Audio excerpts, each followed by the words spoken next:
नमस्कार दोस्तों, स्वागत है आप सभी का आपके अपने YouTube चैनल होम मिनिस्ट्री में। दोस्तों, जैसा कि आप सभी को पता है, हम लोग यूपीएससी एएसओ की तैयारी करवा रहे हैं, जिसमें हम लोग आपके कॉमर्स वाला जो सब्जेक्ट है उसको लेके चल रहे हैं और साथ ही आपका जो कंपल्सरी स्टैटिक्स वाला पोर्शन है उसको भी हम लोग साथ में लेके चल रहे हैं। तो दोनों वीडियो आपको हमारे चैनल के प्लेलिस्ट में मिल जाएगी, आप वहां जाके देख सकते हैं, या ऊपर इस आई बटन पे क्लिक करिए तो भी आप प्लेलिस्ट में जा सकते हैं। तो दोस्तों, आज का जो हम लोग का टॉपिक है वो कॉमर्स से ही है, जो हम लोग सेंट्रल बैंक के बारे में चर्चा कर रहे थे। इससे पहले भी हम लोग ने केंद्रीय बैंक के बारे में चर्चा कर चुके हैं, इस पे 2-3 वीडियो आ चुकी है, उसे आप जाके देख सकते हैं पहले। तो दोस्तों, हम लोग सेंट्रल बैंक में अगर चीज़ों को समझें तो बैंक क्या होते हैं, इस पे हम लोग चर्चा कर चुके थे। बैंक के क्या इतिहास है, कैसे कैसे आपका बैंक गुजरा है चरणों में। फिर उसके बाद हम लोगों ने सेंट्रल बैंक के बारे में थोड़ा ऐतिहासिक पहलू समझे थे और फिर रिजर्व बैंक ऑफ इंडिया के भी कुछ तथ्यों को समझे थे। साथ ही हम लोगों ने सेंट्रल बैंक के जो सिद्धांत हैं उसको समझ लिए थे और सेंट्रल बैंक के क्या कार्य होते हैं, इस पे हम लोग बखूबी चर्चा कर चुके हैं। आज हम लोग का जो टॉपिक है वो है क्रेडिट कंट्रोल या साख नियंत्रण। यहाँ पे हम लोग इसी टॉपिक पे आज चर्चा करेंगे डिटेल में। तो चलिए शुरू करते हैं दोस्तों, क्रेडिट कंट्रोल या कहें साख नियंत्रण के बारे में अगर हम लोग चर्चा करें तो उससे पहले आप लोगों को एक चीज समझ लीजिए कि साख वास्तव में होता क्या है। आप सभी को पता भी होगा साख क्या होता है। अगर हम लोग बैंकिंग परिप्रेक्ष्य से समझे कि साख क्या है, तो दोस्तों होता क्या है कि जो आपके कॉमर्शियल बैंक होते हैं या कहिए व्यापारिक बैंक होते हैं, वो क्या करते हैं कि उनके पास जो जमाएं इकट्ठी होती हैं या जो हम लोग की डिपॉजिट जमा होती है, वो किसी भी तरीके से हो सकती हैं, बचत खाते के थ्रू, चालू खाते के थ्रू, या मतलब कहने का सेविंग हो, करंट हो, सावधि हो, या किसी भी तरीके से जो भी बैंक के पास कोष इकट्ठे होते हैं, उस कोष की मदद से अगर वो कोष आपका 10 लाख रुपए का है और उस 10 लाख की मदद से व्यापारिक बैंक या कॉमर्शियल बैंक 10 लाख के जगह 50 लाख रुपए का क्या कर दे, मनी सर्कुलेट कर दे मार्केट में, तो ये जो 40 लाख का जो अंतर है दोस्तों, वास्तव में ये 40 लाख क्या है, वो आपका क्रेडिट क्रिएशन ही है, या कह सकते हैं साख का निर्माण ही है। जो नॉर्मली हम यहाँ पे आपको सिंपली समझा रहे हैं, वास्तव में इसकी जो आपकी क्रेडिट क्रिएशन होती है वो थोड़ा सा आपकी जटिल प्रक्रिया होती है, उसको आप लोग को समझने की आवश्यकता यहाँ पे नहीं है। केवल ये समझ लीजिए, इस 10 लाख के जो आपका 50 लाख रुपए हो गया है, उसमें से 40 लाख रुपए क्या है, जो वास्तव में है नहीं मनी रूप में, बट उसे क्या कर दिया गया है, मनी बना दिया गया है, या मनी मार्केट में सर्कुलेट कर दी गई है। तो वो जो वास्तव में है नहीं बट उसका हम लोग उपयोग कर लेते हैं, तो वही क्या है, साख है। तो दोस्तों, साख वास्तव में अगर आप लोग किसी व्यक्ति की सोचते हैं तो साख दिखती नहीं है, उसकी क्या होती है, क्वालिटी पे डिपेंड करता है, उसकी प्रसिद्धि पे डिपेंड करता है। उसी तरह जो बैंक होते हैं वो वास्तव में जो उनके पास नगद कोष होता है उसके अतिरिक्त जो एक्स्ट्रा क्या कर लेते हैं, वो लोग लोन प्रोवाइड कर लेते हैं। उसी को हम लोग क्या बोलते हैं, साख बोलते हैं। जनरली आप लोग सामान्य भाषा में अगर समझिए तो आप लोग जब कभी कोई सामान ईएमआई पे खरीदे होंगे तो आप क्या किए, आपने 10,000 रुपए का कोई चीज खरीदा, पर वास्तव में आपने दिया कितना, तुरंत उस समय आपने 2,000 दिया, 8,000 रुपए आपने क्या किया, वो चीज नहीं दिया है। वो क्या किया है, आपने अपने क्रेडिट पे रख लिया है कि हम आपको समय के साथ दे देंगे। या आप लोग क्या करते हैं, कभी आप लोग को कोई चीज की आवश्यकता होती है तो कुछ पैसा आप ले लेते हैं, कुछ पैसा आप लोग बैंक से लेके मिला के साथ में खरीद लेते हैं। तो वास्तव में क्या होता है, आपके पास तो 10 ही रुपए था और बैंक से 10 रुपए लेके क्या किए, आपने 20 रुपए की वस्तु खरीद ली, जो आप साख की मदद के बिना ऐसा नहीं कर सकते थे। तो दोस्तों, ये तो साख की बात है, इस पे आप लोग विशेष रूप से चर्चा हम लोग अगर आप कहेंगे तो डिटेल में कर लेंगे, पर यहाँ पे कोई औचित्य नहीं है साख को डिटेल में समझने का। बस आप इतना ऊपर ऊपर समझे रहिए साख क्या होती है। बात यहाँ पे आप जो आपके सिलेबस की है वो आपके साख नियंत्रण की बात की गई है, जिसमें आपका साख नियंत्रण कौन करता है, इस पे हम लोग आप की चर्चा कर चुके थे जब हम लोग केंद्रीय बैंक के कार्य के बारे में समझ रहे थे। तो हमने इसको अलग से यहाँ पे घेरा बनाया था कि साख नियंत्रण केंद्रीय बैंक का एक प्रमुख कार्य होता है, जिसके बारे में हम लोगों ने विस्तार से ना कह के संक्षिप्त में चर्चा की थी, पर यहाँ पे हम लोग आज विस्तार से इस पे चर्चा करने वाले हैं, जो आपके सिलेबस में भी उल्लेखित है। तो दोस्तों यहाँ पे हम लोग अगर बात करें कि साख का नियंत्रण केंद्रीय बैंक करता है, और केंद्रीय बैंक जो आपका करता है वो दो तरीके से करता है। एक होता है आपका क्वांटिटेटिव क्रेडिट कंट्रोल और एक होता है आपका क्वालिटेटिव क्रेडिट कंट्रोल, या कहें गुणात्मक साख नियंत्रण या परिमाणात्मक साख नियंत्रण। तो ये दो विधि है या दो तरीके हैं जिससे केंद्रीय बैंक साख का नियंत्रण किसी भी अपने राष्ट्र में करता है। जिस राष्ट्र का केंद्रीय बैंक होगा उसी राष्ट्र में वो साख नियंत्रण करता है। तो यहाँ पे दोस्तों अगर हम लोग एक एक कर पे इसकी चर्चा कर लें कि क्या होता है परिमाणात्मक साख नियंत्रण और क्या होता है गुणात्मक साख नियंत्रण। तो दोस्तों क्वांटिटेटिव का मतलब ही आप लोग समझते होंगे, या परिमाणात्मक का मतलब ही होता है जहाँ पे क्या आ जाए, मात्रा आ जाए, या क्या आ जाए, कुछ क्वांटिटी आ जाए, नंबर आ जाए, तो वहां पे हम लोग क्या कर देते हैं, उसे क्वांटिटी या परिमाणात्मक कहते हैं। और जहां पे आपका परिणाम या कह सकते हैं मात्रात्मक रूप ना के क्या आ जाए, गुणात्मक रूप आ जाए, तो वो क्या होता है आपका गुणात्मक या क्वालिटेटिव होता है। यहाँ पे चर्चा ये नहीं है कि परिमाणात्मक क्या होता है, गुणात्मक क्या होता है, बट ये आपको समझाने के लिए आवश्यक है कि परिमाणात्मक क्रेडिट कंट्रोल में आपके जो भी आपके कंट्रोल किए जाते हैं उसमें कुछ ना कुछ आपका जो स्वरूप होगा वो मुद्रा के मात्रात्मक स्वरूप में परिवर्तन करना होता है, या कह सकते हैं मुद्रा के मात्रात्मक स्वरूप में क्या करना है, कमी या वृद्धि करनी होती है। तो ये आपका परिमाणात्मक साख नियंत्रण होता है। और गुणात्मक साख नियंत्रण में वास्तव में मुद्रा के आपके परिमाणात्मक स्वरूप में कमी या वृद्धि ना करके उन पर बैंकों पर क्या किया जाता है, प्रत्यक्ष रूप से दबाव डाले जाते हैं कि वो स्वतः ही क्या करें, उस चीज पर नियंत्रण साबित कर लें। तो दोस्तों यहाँ पे परिमाणात्मक साख नियंत्रण में होता क्या है, ये जो साख नियंत्रण होता है वो केंद्रीय बैंक के सभी पर एक समान रूप से लागू करता है। वो चाहे आपके व्यापारिक बैंक हो, वो किसी भी श्रेणी के बैंक हो, या कह सकिए चाहे वो राष्ट्रीयकृत हो या आपके नेशनलाइज नहीं है, या प्राइवेट हो या सरकारी हो, वो सभी बैंकों पर क्या होता है, एक समान लागू होता है, जो आपके परिमाणात्मक साख नियंत्रण होते हैं। और इस परिमाणात्मक साख नियंत्रण का पूरा असर किस पे पड़ता है, मुद्रा बाजार या कहें मनी मार्केट पे असर पड़ता है। तो ये आपके परिमाणात्मक साख नियंत्रण होते हैं। गुणात्मक साख नियंत्रण में क्या होता है कि केंद्रीय बैंक जिसे चाहता है, या कह सकते हैं कि ये सेलेक्टिव होता है, ये आपका क्या होता है, ये लोगों या कह सकते हैं कॉमर्शियल बैंक जिस बैंक को चाहेगा केंद्रीय बैंक, उस बैंक को चयनित करके उस पे क्या कर सकता है, कंट्रोल या बाइस करके वहां पे डिसीजन ले सकता है केंद्रीय बैंक। तो यहाँ पे हम लोग आपके परिमाणात्मक साख नियंत्रण में देख लें कि किन किन तरीकों से केंद्रीय बैंक आपका साख नियंत्रण करता है क्वांटिटेटिव वे में। तो सबसे पहला ही है आपका चेंज इन बैंक रेट, जिसे हम लोग कहते हैं बैंक दरों में परिवर्तन। दूसरा आपका ओपन मार्केट ऑपरेशन है, खुले बाजार की क्रिया जिसे कहते हैं। तीसरा आपका change in the ratio of bank reserve, या कहें बैंक की वैधानिक कोष अनुपात में परिवर्तन। और आपका चौथा है लिक्विडिटी रेशियो सिस्टम या तरलता अनुपात परिवर्तन। अब इस पे हम लोग अगर डिटेल में थोड़ा एक एक पॉइंट पर चर्चा कर लें, तो दोस्तों चेंज इन बैंक रेट या बैंक दर में परिवर्तन करके आपका केंद्रीय बैंक साख पर नियंत्रण स्थापित करता है। दोस्तों सबसे पहली बात अगर हम लोग कर लें कि बैंक रेट क्या होता है, तो जो आप लोग शायद जानते भी होंगे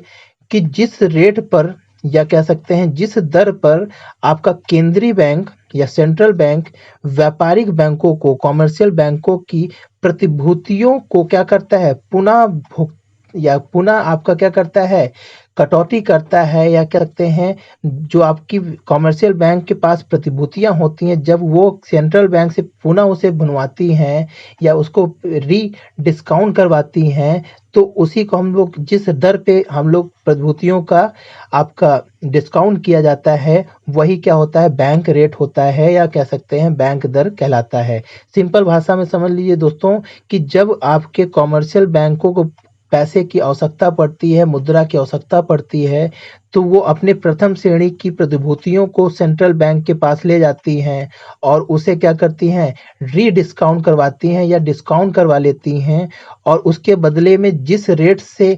केंद्रीय बैंक या सेंट्रल बैंक उसको डिस्काउंट करके मुद्रा देता है, उसी को हम लोग क्या बोलते हैं, बैंक दर बोलते हैं। जैसे एग्जांपल में अगर आप लोग समझ लीजिए कि अगर कोई कमर्शियल बैंक 100 करोड़ की प्रतिभूति केंद्रीय बैंक के पास ले आता है और आपका बैंक रेट 4% है, तो वो क्या करेगा, ये 100 करोड़ का 4% क्या कर लेगा, अपने पास रख लेगा और आपके जो भी इसमें 96 करोड़ जो भी बचेगा वो क्या कर देगा, कॉमर्शियल बैंक को मुद्रा रूप में प्रदान कर देगा। जब कॉमर्शियल बैंक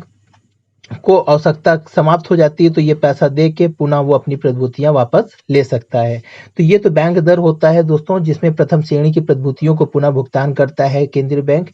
अब दोस्तों होता क्या है इसमें कि जब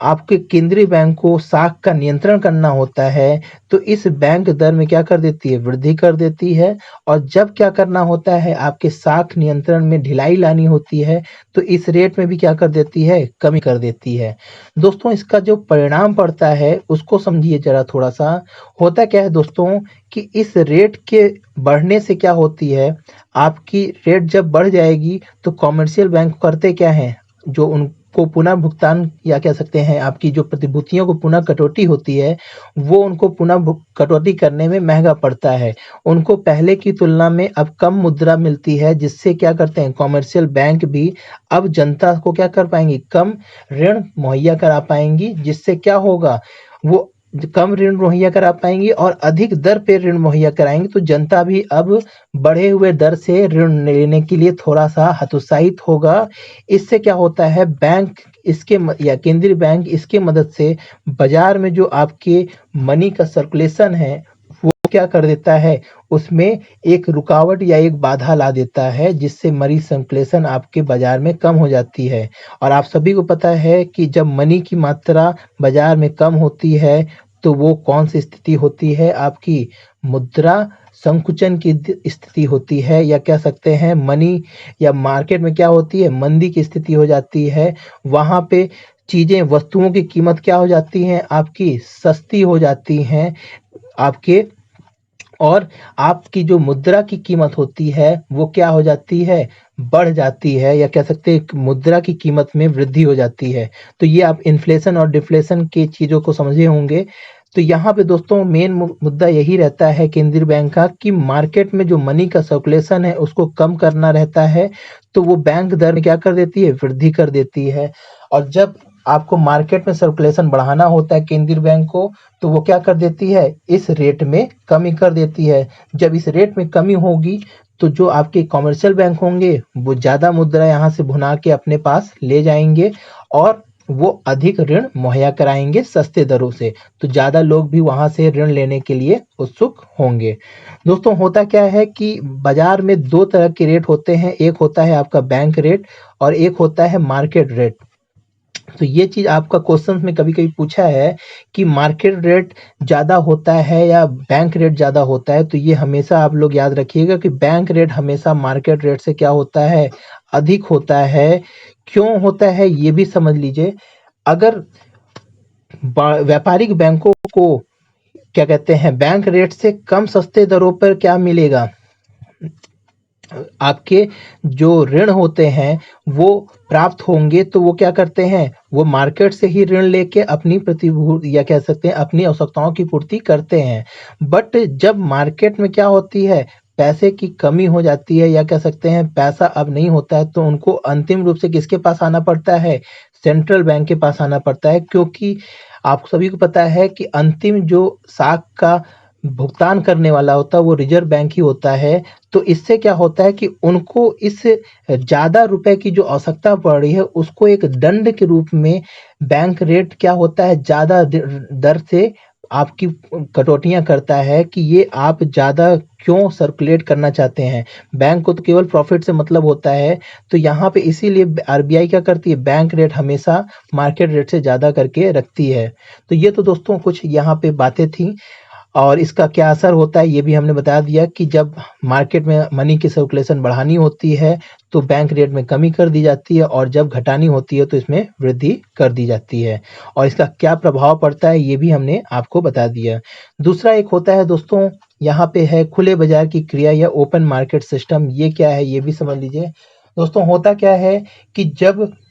आरबीआई को या सेंट्रल बैंक को मार्केट के सर्कुलेशन की कमी करनी होती है मार्केट में, तो वो क्या करती है, यहाँ पे सरकारी प्रभूतियों व्यापारिक बैंक को बेचने लगती है, या कह सकते हैं मार्केट में सरकारी प्रभूतियों को क्या करती है, सेल करने लगती है। होता क्या है तब, तो वहां से व्यापारिक बैंक के पास जो पैसा होता है वो किसके पास आने लगता है,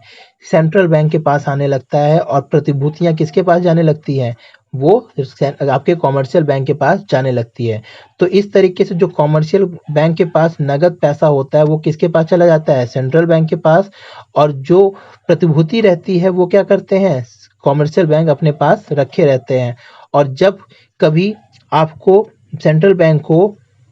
आपकी जो मार्केट में सर्कुलेशन बढ़ानी होती है, इसके विपरीत क्या करता है, वो कॉमर्शियल बैंकों को क्या कर देता है, पैसा देके उनसे जो प्रतिभूतियां हैं वापस खरीद लेता है। तो इस तरीके से खुले बाजार की क्रिया में सरकारी प्रतिभूतियों को क्रय विक्रय करके केंद्रीय बैंक व्यापारिक बैंकों के साथ आपका खुले बाजार की क्रिया में मार्केट में मुद्रा का सर्कुलेशन की कमी या वृद्धि करता है। दोस्तों यहाँ पे हर पॉइंट का एक मकसद यही होता है कि वो व्यापारिक बैंकों के पास कम मुद्रा छोड़े, जिससे वो अधिक ऋण या अधिक साख बनाने में उनमें कुछ न कुछ बाधाएं उत्पन्न हो। तो मेन मकसद आपके सभी नियंत्रण का यही एक मकसद होता है कि व्यापारिक बैंकों के पास कम पैसा होगा तो कम साख वो लोग क्रिएट करेंगे। तो इस तरीके से दोस्तों यहाँ पे खुले बाजार की क्रिया में ऐसी गतिविधियां की जाती हैं। और दोस्तों इससे पहले हम लोग नेक्स्ट पॉइंट देखें तो ये भी आप लोग समझ लीजिए कि जो क्रेडिट क्रिएशन होता है वो आपके व्यापारिक बैंक करते हैं, पर क्रेडिट कंट्रोल जो होता है वो आपका हमेशा और हमेशा कौन करता है, रिजर्व बैंक या सेंट्रल बैंक ही करती है। दोस्तों नेक्स्ट अगर हम लोग पॉइंट देख लें साख के नियंत्रण में परिणात्मक में, तो ये है वैधानिक कोष अनुपात में परिवर्तन, जिसे हम लोग क्या बोलते हैं, एसएलआर भी बोलते हैं। ये क्या होता है, स्टेटरी लिक्विडिटी रेशियो जो होती है वो, इसमें क्या होता है दोस्तों कि ये एक ऐसा कोष अनुपात होता है जो आपके कॉमर्शियल बैंक होते हैं उनको एक निश्चित कोष क्या करना पड़ता है, रिजर्व बैंक के पास आपको रखना होता है। उसको आपको रिजर्व बैंक पे जो भी आपकी डिपॉजिट होती है उसका कुछ रेट से वो रिजर्व बैंक के पास क्या रखना पड़ता है, हमेशा रिजर्व में रखना पड़ता है कि जब भी कभी कोई विपरीत स्थिति आए या प्रतिकूल स्थिति उत्पन्न हो तो वहां पे क्या किया जाता है दोस्तों, इस रिजर्व बैंक ही कॉमर्शियल बैंक की क्या करती है, मदद करती है। तो ये मदद किससे करती है, उनके ही एसएलआर रेशियो रेट से करती है, या कह सकते हैं वैधानिक आपके कोष अनुपात से करती है, जो आपकी केंद्रीय बैंक की डिपॉजिट की क्या होती है, एक निश्चित दर से हमेशा उनको बरकरार रखना पड़ता है वैधानिक कोष अनुपात को। तो दोस्तों जब कभी मार्केट में सर्कुलेशन को कम करना होता है तो इस एसएलआर रेट में क्या कर देती है, केंद्रीय बैंक वृद्धि कर देती है, जिससे इनको अब अपनी नगद कोष का क्या करना पड़ता है, ज्यादा मात्रा में आरबीआई के पास छोड़ना पड़ जाता है। और जब इसमें आपको वृद्धि करनी पड़ती है मनी की सर्कुलेशन में, तो यहाँ पे क्या कर देते हैं, एसएलआर में कमी कर देते हैं, जिससे अब इनको कमी क्या करना पड़ता है, नगद कोष रखना पड़ता है केंद्रीय बैंक के पास, और ज्यादा हिस्सा किसके पास रहता है, व्यापारिक बैंकों के पास, जिससे वो क्या करते हैं, अधिक से अधिक ऋण दे के अपना साख का निर्माण करते हैं। तो इस तरीके से दोस्तों आपका ये वैधानिक कोष अनुपात में परिवर्तन करके भी आरबीआई या सेंट्रल बैंक आपका क्रेडिट कंट्रोल करता है। अब दोस्तों अगर हम लोग तरलता अनुपात में परिवर्तन क्या करके आपका इसको समझ लें, तो दोस्तों जिस तरीके से आपका एक वैधानिक कोष अनुपात होता है उसी तरह एक कैश रिजर्व रेशियो भी होता है, या कह सकते हैं लिक्विडिटी रेशियो भी होती है एक। इसमें भी आपका क्या होता है कि ये रेशियो एक ऐसा कोष होता है, आपका लिक्विडिटी रेशियो जो होता है, इसमें होता क्या है कि बैंक या कॉमर्शियल बैंक को खुद अपने पास एक नगद क्या होना पड़ता है, नगद रूप में लिक्विडिटी बनाए रखनी पड़ती है, कि जो उसको जमाए उसने जनता ने दिया है वो अगर मांगने आएंगे तो उनको वो कभी मना ना करे। इसलिए उसे आरबीआई ने क्या रखा है कि एक आपको लिक्विडिटी रेशियो हमेशा बना के रखना है, आपके जितने भी डिपॉजिट होंगे उतना % आपको हमेशा रखना रहेगा। और आपका नगद रूप में उसको रखना होगा, जिसके लिए क्या होना है, आपका एक जो रेट बनाया जाता है उसी को हम लोग क्या बोलते हैं, लिक्विडिटी रेशियो रेट बोलते हैं। इसमें भी परिवर्तन करके आरबीआई क्या करता है, आपका क्रेडिट कंट्रोल करता है। जब इस रेट में वृद्धि कर दी जाती है तो कमर्शियल बैंक को क्या होता है, अधिक मात्रा में नगद कोष रखना पड़ता है, और जब कमी कर देती है तो उसे कम मात्रा में नगद कोष रखना पड़ता है। जब आपकी वृद्धि कर दी जाएगी तो क्या होगा, उसको ज़्यादा कोष अपने पास रखना पड़ता है, लोन वो कम दे पाएगा कमर्शियल बैंक। और जब इसमें कमी कर देगा तो अपने पास कम नगद कोष रखेगा और क्या करेगा, इस एरिया को भी जो आपका बचा हुआ है उसको भी क्या कर देगा, लोन दे के साथ क्रेडिट का क्रिएशन कर देता है। तो ये तो दोस्तों कुछ आपके क्वांटिटेटिव क्रेडिट कंट्रोल हो गए। आशा करते हैं ये आपके जितने भी क्रेडिट आपके क्वांटिटेटिव क्रेडिट कंट्रोल हैं, इसको आपका क्वांटिटेटिव क्रेडिट कंट्रोल हो गया। अब हम लोग नेक्स्ट वीडियो में ये आपके क्वालिटेटिव क्रेडिट कंट्रोल हैं, तो इसको हम लोग देखेंगे। तो दोस्तों आज के लिए इतना ही। आशा करते हैं आपको चीज़ें समझ में आ गई होंगी, आपके जो भी क्वांटिटेटिव क्रेडिट कंट्रोल में है। नेक्स्ट वीडियो में हम लोग इसके नेक्स्ट पार्ट को देखेंगे। तो आज के लिए दोस्तों इतना ही। अच्छा लगा वीडियो तो लाइक करिए दोस्तों, अगर चैनल को सब्सक्राइब नहीं किए हैं तो सब्सक्राइब कर लीजिए। तो आज के लिए दोस्तों इतना ही। जय हिंद, जय भारत।